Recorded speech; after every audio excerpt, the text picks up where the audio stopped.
સ્વામિનારાયણ. જય જય શ્રી સ્વામિનારાયણ. કૃષ્ણ, જય શ્રી રામ. પેલો પ્રશ્ન સ્વામીજી થોડો તીખો છે, થોડો ધારદાર છે, પણ બહુ મજેદાર છે. સંપ્રદાય એ માત્ર મોટા મોટા મંદિરો, મોટા મોટા તીર્થ સ્થાનો બનાવવામાં માને છે કે કઈ સામાજિક કાર્ય પણ કરે છે? અત્યાર સુધીમાં 6,23,000 ઉપરાંત ઓહો. દર્દીઓની દવાઓ થઈ છે અને એમાં સત્સંગી માત્ર સ્વામી 5% જ હશે.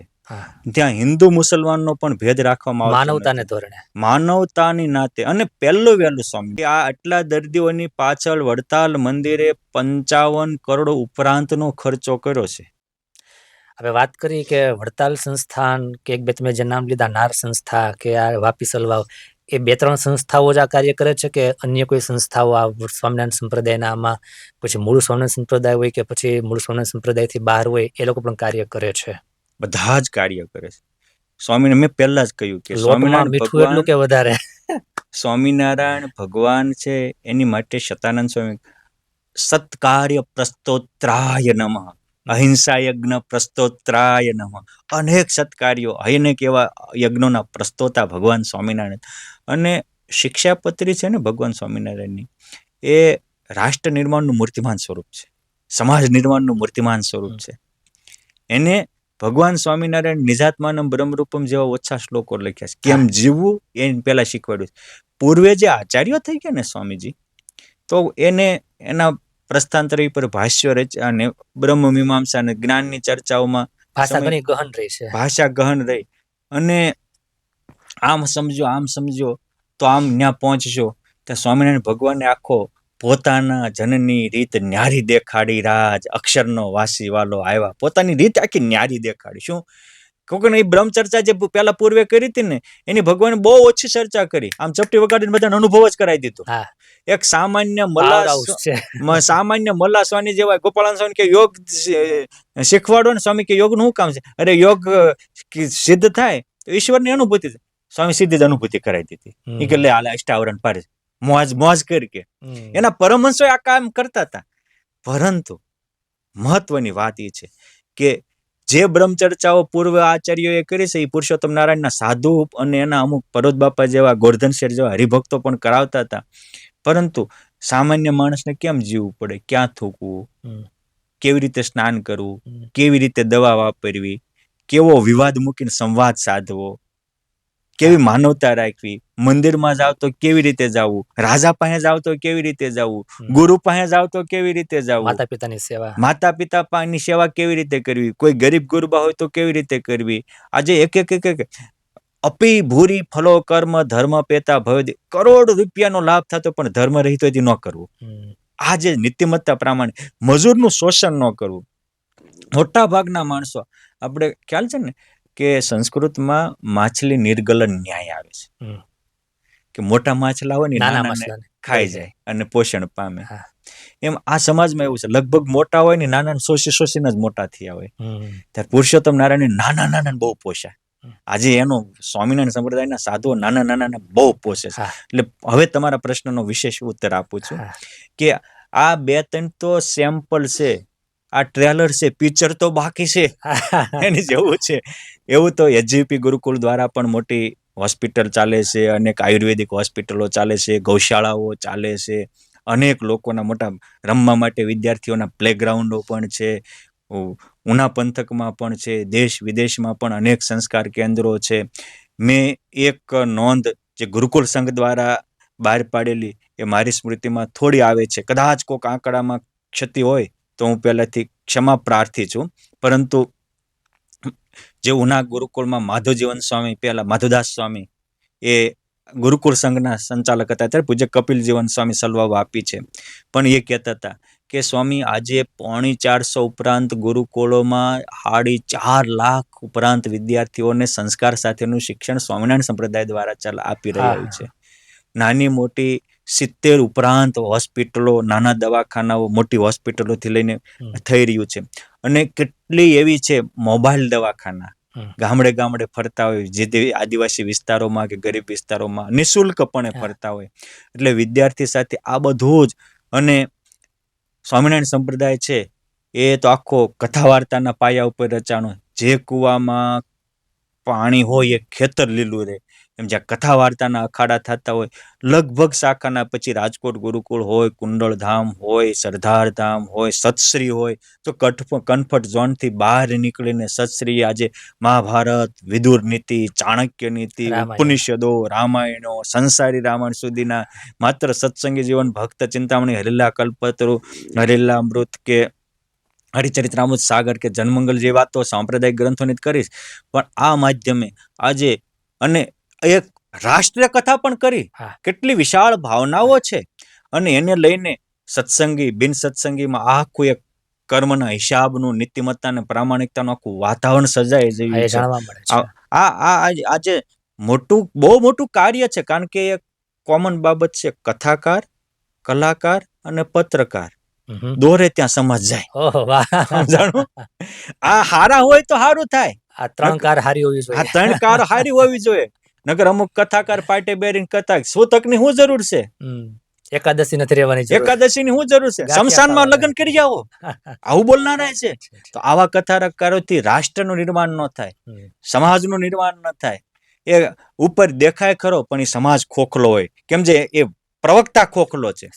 એટલે આચારનિષ્ઠ, વિચારનિષ્ઠ, આચારપૂત, વિચારપૂત અને આત્મ જ્ઞાનપૂત પવિત્ર વ્યક્તિ સમાજમાં પવિત્રતાનું વાતાવરણ સર્જી શકે છે. એટલે આના માધ્યમે સ્વામી મેઇન બીજ તો આ છે કે સત્કાર્યો એટલું જ મહત્વનું નથી, સદભાવના પણ એટલી જ મહત્વની છે, અને સુવિચારો પણ એટલા જ મહત્વના છે. સ્વામિનારાયણ સંપ્રદાય આજે અનેક સત્કાર્યોનું, અનેક સદભાવનાઓનું, અનેક સુવિચારોનું પ્રદાન કરી અને એક ભારતમાં નવલી ભાત સર્જી રહ્યો છે. એક વાત તો ખાસ યાદ આવે, આપણે વાત જણાવી એટલે પૂજ્ય નિત્ય સ્વરૂપદાસજી સ્વામી છે, પૂજ્ય સત્શ્રી છે, પૂજ્ય જ્ઞાન જીવનદાસજી સ્વામી, પૂજ્ય હરિપ્રકાશદાસજી સ્વામી, આપણે અથાણાવાળા, લાખોની સંખ્યામાં માણસો સાંભળે છે, અને એના સારા સારા ફળ અને પ્રતિસાદ પણ મળે છે, કે લોકોના પારિવારિક જીવન બહુ સારા થયા. એ આપણે જાણ્યું છે. બરાબર છે. પણ એ સમાજને સ્વીકારવું હોય તોની વાત છે. એ તો કોમન છે. ભગવાન રામ હતા ત્યારે કેટલા એને સ્વીકાર્યા હતા. કૃષ્ણ ભગવાનને એના છોકરાઓને પછી ન કહીએ તો સારું છે. બધું બહુ પ્રસિદ્ધ છે.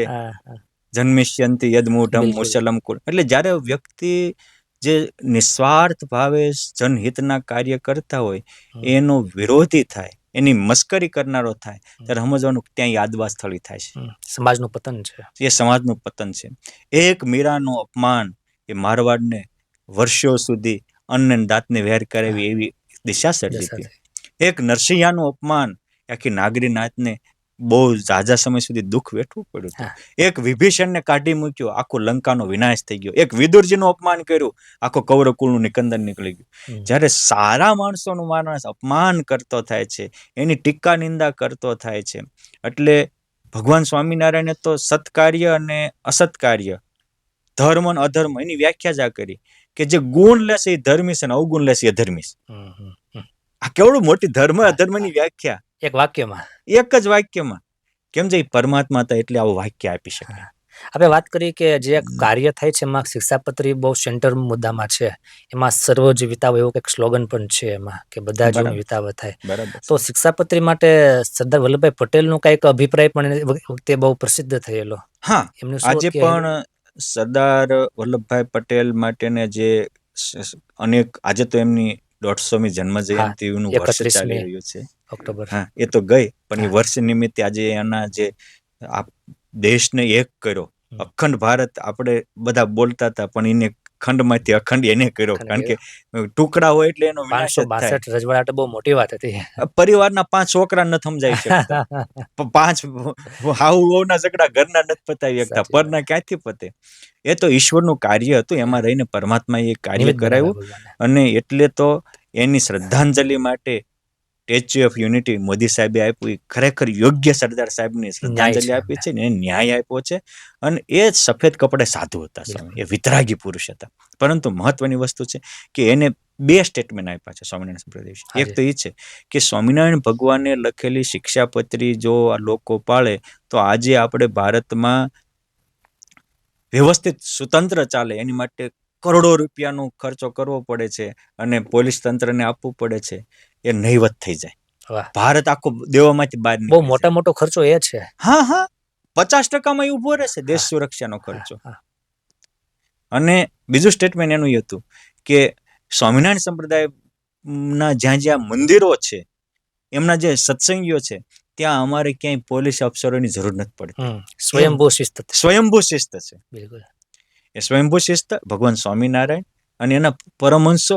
આ સમાજ છે ને સ્વામી, ઉપદેશશીલ નથી, અનુકરણશીલ છે. અચ્છા. હા, એ તમે બોલશો એમ કરશે એવું નથી. કોક હશે મુમુક્ષુ હશે ને સારું પકડશે તો, બાકી જોઈને જ કરશે.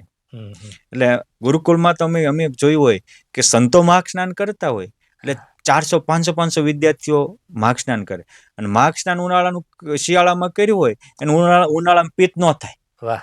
એનું પોષણ છે આપણે. આ તો પ્લસ આપણો બેનિફિટ. હા પ્લસ બેનિફિટ છે. કારણ કે આપણો દેશ જે સુવર્ણ યુગ હતો તે સ્વામી માત્ર કૃષિ પ્રધાન હતો એવું નહોતું. કૃષિ પ્રધાનની સાથે ઋષિ પ્રધાન હતો. ઋષિ પ્રધાન. વાહ. અને એ ઋષિ પ્રધાન હોવાને કારણે એ ઋષિઓના જે સમાજને માટેના જનહિતના જે બેલેન્સ હતા કે શિયાળામાં ઉનાળા ચોમાસામાં તપ કરું, હું કામ મંદા હોય એટલે બધા હાજર રહ્યો. શિયાળામાં માર્ગ સ્નાન કરું, હું કામ ઉનાળાના પિત્તથી રક્ષા થઈ જાય. બરાબર. અને શિયાળામાં હરખાને અડદિયો ખાવું, હું કામ ઉનાળામાં વાંધો ન આવે. ઋષિ પ્રધાન એટલે ઋષિની પરંપરા, ઋષિની માન્યતા, ઋષિઓના જીવન મૂલ્ય પ્રધાન, એને આના જીવન મૂલ્યો. હા, એટલે એ જ્યાં ઋષિ પ્રધાન હતો ત્યાં સ્વામી જો ને આપણે જે સુવર્ણ ભારતની કલ્પનાઓ આપણા ગ્રંથોમાં લખી છે કે ત્યાં બાપ જીવતો હોય ત્યાં સુધી દીકરાનું મોત નથી થતું, માગ્યા મેહુલા વરસતા હતા. આપણા ભારતમાં તાળું નહોતું, ખુલ્લા દ્વારે રહેતા હતા. આ પ્રામાણિકતા હતી.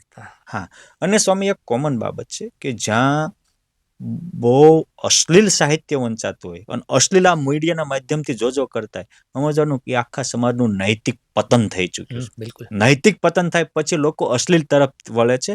જો એ પ્રામાણિક હોય અને કાંઈક જીવંત જીવવા માંગતા હોય તો હંમેશા એ સારા સાહિત્યને જ જોશે. એ રામાયણ કે મહાભારતની સિરિયલ જોશે, એ સદગ્રંથો ભાગવત ગીતા વચનામૃત કે શિક્ષાપત્રીના પાઠ. એક વાત તો કેવી ઘટશે કે અહીંયા સુધી જે લોકોએ આ વિડીયો જોયો છે અથવા સાંભળ્યો છે, પ્રામાણિકમાં અને ધર્મમાં નીતિમત્તામાં માનનારા હશે. હા, તો જ અહીંયા સુધી સાંભળવું. બરાબર છે. પોઈન્ટ 2 સ્વામી, કે જ્યાં બહુ દવાખાનાઓની વધતા જતા હોય તો ત્યાંનો સમાજ સ્વામી સ્વયં ભ્રષ્ટ થઈ ગયો છે. એ બહુ આપણે તો કહેવાય નહીં, પણ બ્રહ્મચર્ય ને એનાથી અને વ્યસની વ્યભિચારી થઈ ગયો છે તો જ દવાખાના વધે. અને ભોગે રોગ ભયમ. ભોગે રોગ ભયમ, એ ભોગ રોગનું જનેતા છે. અને પણ ત્રીજો કે જ્યાં કોર્ટ કચેરીઓ બહુ વધતી જાય છે, એ સમાજમાં નૈતિકતા, ઈમાનદારી, ખાનદાની થી ભ્રષ્ટ થઈ ગયો છે. એ બેવકૂફ લોકો વધી ગયા છે, એટલે જ આ થાય. અને જ્યાં બહુ સીસીટીવી કેમેરા લાગતા થઈ ગયા છે, એ સમાજ ભાવથી નહીં ભયથી જીવતો હશે. એ સમાજ પ્રેમમાં નહીં વેમમાં જીવતો હશે. એ સમાજ શ્રદ્ધામાં નહીં શંકામાં જીવતો હશે. ત્યારે આધ્યાત્મિકતા તમારે શ્રદ્ધા અને વિશ્વાસનું પોષણ કરે છે, વેમમાંથી પ્રેમનો માર્ગ લઈ જાય છે, એ ભયમાંથી ભાવના દુનિયામાં લઈ જાય છે.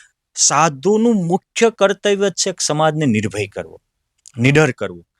અને જ્યાં ડર હોય ત્યાં દિવ્યતા ન હોય, દિવ્યતા હોય ત્યાં ડર ન હોય. એ તો એ નિર્ભયને નિડર કરે ત્યારે તો આજે સ્વામિનારાયણના આશ્રિતો કોઈ દોરા ધાગામાં કે જંત્ર મંત્રમાં એને કઈ થતું નથી કરતા, તો પ્રેમથી મોછા માથા રાખીને જીવે છે, મોજથી જીવે છે. બિલકુલ. ખૂબ સરસ. અમારા દર્શક મિત્રો, પૂજ્ય બ્રહ્મપ્રકાશ દાસજી સ્વામીએ પોતાના હૃદયનો ભાવ, પોતાનો અનુભવ, પોતાનું જે કાંઈ સમાજનું આંકલન આપણી સામે ચંદ મિનિટોની અંદર આપણી સામે પ્રસ્તુત કર્યું. સ્વામીના ચરણોમાં લાખ લાખ વંદન કરીએ. અને ઘણી બધી સંસ્થાઓની વાત કરી, પણ એક વાત મને છેલ્લે કોટ કરવી લાગે છે કે સંપ્રદાયના સંતો, સંપ્રદાયના સમર્પિત હરિભક્તો એવું માનું કે આ સંપ્રદાયમાં જે કાંઈ સારા કાર્ય થાય, સાધુનો રાત દિવસનો દાખલો છે અને હરિભક્તોની પોતાના પરસેવાની કમાણી એમાં સમાણી છે. બરાબર છે. એક કોમન છે સ્વામી કે કોઈ પણ સારા કાર્ય હોય ને એમાં 4 વસ્તુની જરૂર પડતી હોય છે. એક સરકારની સહીની જરૂર પડતી હોય છે. એટલે આજે ઘણા સ્વામિનારાયણ સંપ્રદાયના સંતો સરકાર સાથે સારા સંબંધ રાખે તો જે અભિમાની છે, જેને પૂર્વપરનું જ્ઞાન નથી, જોવાની દ્રષ્ટિ નથી, શું કામ કરવું છે, આ પહેલી જરૂર સરકારની સહીની જરૂર, શ્રીમંતોના સંપત્તિની જરૂર છે. શ્રમની જરૂર છે અને સાધુઓના સમર્પણની જરૂર છે. વાહ. સ્વયંસેવકો છે એનો શ્રમ ન એનો હોય તો શ્રમ કામ ન જ. થાય. બિલકુલ. સાધુઓનું સમર્પણ અને આયોજન ન હોય તો પણ હમ. કામ ન થાય. સંપત્તિ વાળાનું શ્રીમંતોની સંપત્તિ ન હોય, સરકારની, એટલે આ ચારેયનો સુભગ સમન્વય સ્વામિનારાયણ સંપ્રદાયમાં જોવા મળે છે. વાહ. પોઈન્ટ એક ટુ યાદ આવી ગયો, એટલે કે સ્વામિનારાયણ સંપ્રદાયનો એક મૂળ પરંપરા છે, મહંત પરંપરાઓ. બે પરંપરાઓ હોય સ્વામી, એક ભગવદી પરંપરા અને એક વહીવટી પરંપરા. હમ. જે ભગવદી પરંપરા હોય ત્યાં લોંગ ટાઈમ સુધી લોકોને બહુ આનંદ આવે, કેમ જે આખા વિશ્વનું નિર્માણ પરમાત્માએ કર્યું છે અને કુદરતની આગળ બધા કંગાલ અનેકવાર સાબિત થઈ ચૂક્યા છે. પરંતુ એ ભુજમાં જે મહંત પરંપરા છે એ ભગવદી પરંપરા છે. ત્યાં હોય સંતો હોય, 200 હોય, 250 હોય, XYZ હોય, હારા મારા હોય મહંત બનાવવાના. બરાબર. લોકોને એના પ્રત્યે વિશ્વાસ, શ્રદ્ધા ટકી રહે. અને એ ભુજ નું નિર્માણ આજથી સમથિંગ 207 વર્ષ પહેલા, એટલે કે વિક્રમ સંવત 1875 મોટો ભૂકંપ આવ્યો. ત્યારે ભગવાન સ્વામિનારાયણ ત્યાં ગયા હતા અને કહ્યું હતું કે ભૂકંપમાં મંદિર ન હોય તો લોકોના કામ કેમ થાય, એક મંદિર બનાવો, આવી સમયે તમે સમાજને પુષ્કળ યોગદાન આપી શકો. મંદિર ઊભું હોય સાથે. હા, એ મંદિરનું બીજ, ભુજ મંદિરનું બીજ જ એમાંથી રોપાણું હતું. ભૂકંપના માધ્યમથી વિચાર. ભૂકંપ વખતે ભગવાન સ્વામિનારાયણના હૈયામાં એમનો તો નેચર હતો ને, કોઈને દુખ્યો રે દેખી ન સમાય, ખમાય દયા આણી રે અતિ આકળા થાય, અંધન વસ્ત્ર રે આપીને દુઃખ ટાળે, કરુણા દ્રષ્ટિ રે દેખી વાનજ વાળ, એનો નેચર હતો. અને એટલે ત્યાર પછી એ ભુજ આખા પંથકમાં જ્યારે ભૂકંપ આવ્યો, અતિવૃષ્ટિ આવી, અનાવૃષ્ટિ આવી, સૌથી વધારે સમાજનું હિત કર્યું હોય તો એ ભુજ મંદિરે. એ ભૂકંપ થયો ત્યારે 6 મહિના સુધી આપણે ગણી ન શકાય એટલા લોકોનું, લાખોની સંખ્યામાં લોકોનું પોષણ ભુજ મંદિરે કર્યું હતું, આજે પણ કરી રહ્યું છે. અને ભુજ મંદિરોમાં ભાઈઓની સાથે બહેનોનો પણ એટલો જ યોગદાન છે. અને એટલે એ બહેનો નાનપણથી સંસ્કાર નાખે એટલે ભુજનો સત્સંગી હશે એ સ્વામી નિયમ ધર્મમાં પૂરા હશે, એ ચેષ્ટા બોલતા હશે, એ માત પિતાનો, વડીલોનો આદર કરતા હશે. આ સંસ્કાર છે. એટલે ભુજ મંદિરોનું જે પરંપરા છે એ તો બહુ સમજવા જેવી છે કે આચાર્યની સાથોસાથ મહંતની પરંપરા ભગવાન સ્વામિનારાયણે સ્થાપી હતી, એ ભુજમાં ટકી હતી. અને એ પરંપરાને કારણે ભુજનો સત્સંગ તમે જોજો, આજે ભુજમાં ક્યાંય તમને સંકુચિતતા નહીં દેખાય. ભુજના ભક્તો આખા સંપ્રદાયમાં અને કોઈ પણ કાર્યમાં એનું સૌથી આગવું યોગદાન છે. હા, સમાજમાં પણ એટલું જ એનું યોગદાન. આફ્રિકા, અમેરિકા, હસમુખભાઈ રોજના કેટલાક કરોડોનું, કે વરસાણી આજે છે, હા, કે વરસાણી, બધા કરોડોનું દાન કરે છે સ્વામી. અને કોઈ પણ જાય છે ભુજમાં, એના મહંત હશે, તમે એને પ્રોટોકોલ નહીં હોય. રાજર્ષિ સાધુ હોય ને એને પ્રોટોકોલ બહુ હોય, બ્રહ્મર્ષિ પ્રોટોકોલ ન હોય, ઓપન, એનું જીવન ઓપન હોય. તમે આટલા મોટા મંદિરોના આટલાના મહંત તમે આમ સહજ મળી શકો, બધાને હારે બેઠા હોય, સવારમાં વહેલા ઉઠીને ભજન કરતા હોય. આ એની જ્યાં એના દાસપણાની વાતો નહીં, પણ તમે દાસપણું મૂર્તિમાન દેખાય છે. રિયાલિટી ઘણી જગ્યાએ દાસપણાની વાતો કરતા હોય પણ હવે એમ થાય કે અમારા ગુલામ બનો, એટલા માટે દાસપણાનું કહેતા હોય. તો એવું અહીંયા રિયાલિટી બહુ તમને જોવા મળે. અને આપણને એવું લાગે કે એ ભુજમાં વ્યવહારિક આવડત, પણ ભુજમાં જેટલી વ્યવહારિક આવડત છે ને એ બધા અપનાવવા જેવી છે. અમે જોયેલું છે. હું ત્યાં ઉત્સવ વખતે ત્યાં 10 દિવસ રોકાયો તો મને ભુજના 5 ગુણો બહુ ગમ્યા હતા. એ પણ હવને દ્રષ્ટિ હોય તો મળે, એમાં દાસત્વ પણ મળે, બધાને દેવમાં જોડે સ્વામી, ગ્રુપમાં નહીં હો.